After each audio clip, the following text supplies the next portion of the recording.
Hi, I'm Mary. I'm an Australian saxophonist from Sydney, and right now I'm based in Paris, and I've been here for the last few years.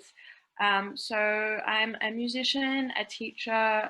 Sometimes I arrange, sometimes I compose and improvise. There you go. Flash questions for you. So the first one is, what does this winter concert mean for you? So Food and Fable is a unique opportunity to combine two of my favorite senses, taste and hearing, and also a little bit of sight with the videos. So it doesn't really happen often where we get to try and program music that goes with food. It's a very, I haven't really seen any concerts like this before. So for me, it's just a really exciting new project to work on. So why did you choose these particular recipes? Do they bring back any stories or memories or music?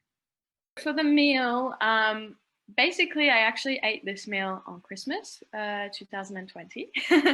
The soup, risotto, and lemon cake. And each of the components to the meal has a kind of special importance to me. The soup, because it has such a homely feeling. Anytime that you have a soup, you just feel so chill and almost nostalgic, and kind of reminds me of home and family. And the risotto was one of the first sort of recipes that I tried to do by myself and failed a couple of times, but then realized that it was actually not too difficult to make. It was always a meal that I wanted to make that I was afraid of making, and I just love the creaminess and the texture of the risotto rice and the combination of vegetables, and I always kind of try and change the vegetables that I put in. And the lemon cake has quite a story because it was actually Vicky that recommended the cake to me from Broken Biscuits in Paris, a little bakery in Paris. And so I tried this cake and it was just so good that I wanted to make it myself. So when we finally bought an oven in this new apartment, Vicky sent me the recipe, except there was a missing ingredient, which was, I believe, the baking powder, baking soda, the whatever makes the cake rise. So every time that I tried to make it, I made it about 2 or 3 times. It was this really dense cake. And then when I finally realized that there was definitely something missing. It was just the most delicious cake that I've ever made. And then you have the option of having the icing or not. And I think it works quite well without the icing, with the sort of sauce that drizzles over the top that makes it really light and moist.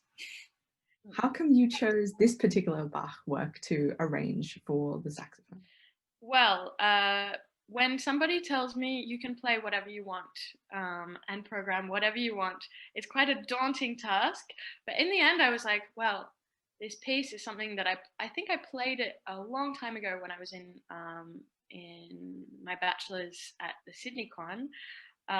So I played it and I just loved it so much, and I worked on it for ages. And it's sort of a piece that whenever I sort of feel like I'm in a rut or I'm getting sick of playing the pieces that I'm playing, it's something that I'll just come back to. I'll just always have a copy of it with me, and I'll just play bits of it because I just love it so much.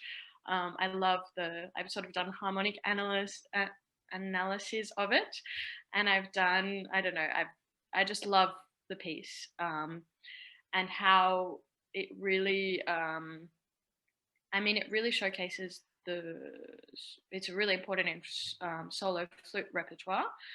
And I love how well it works for saxophone, which I've seen other people play as well. So it's not just from my own experience playing it. Yeah, so that's why I chose it. And is it a kind of similar story with the David piece, or is it because I know he was your teacher, so it's a bit of more of a personal connection for that work? Yeah, well, I chose Echo Éclaté.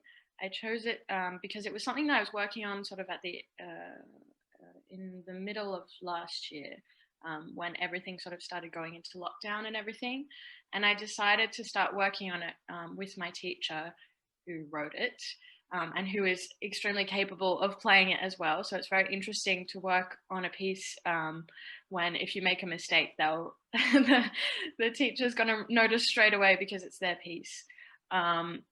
And we'll be able to show you examples of how to phrase or how to play something or exactly how they'd like it to be played. And I definitely put my own interpretation into it. But it was the last piece that we worked on together before I ended 4 years of studying with him with Skype lessons. So it was quite a strange experience. And yeah, I think that I kind of just felt like I had to play it. And I thought that somehow it went with the lemon cake because it has quite an explosive ending. I won't give you any spoilers, but it's quite a diverse piece. There are sort of many different characters, but two very contrasting characters in the piece, a very slow sort of dreamlike mood, and then a very energetic, rhythmic, sort of explosive character. So I feel like it goes well with the sort of explosiveness of the lemon flavor, but then also the softness and lightness of and sweetness of the cake. Beautiful. I can't wait to see the performance. Yeah. Thank you so much for talking about the fable and food, or food and fable, whatever anyone wants to say. Fables.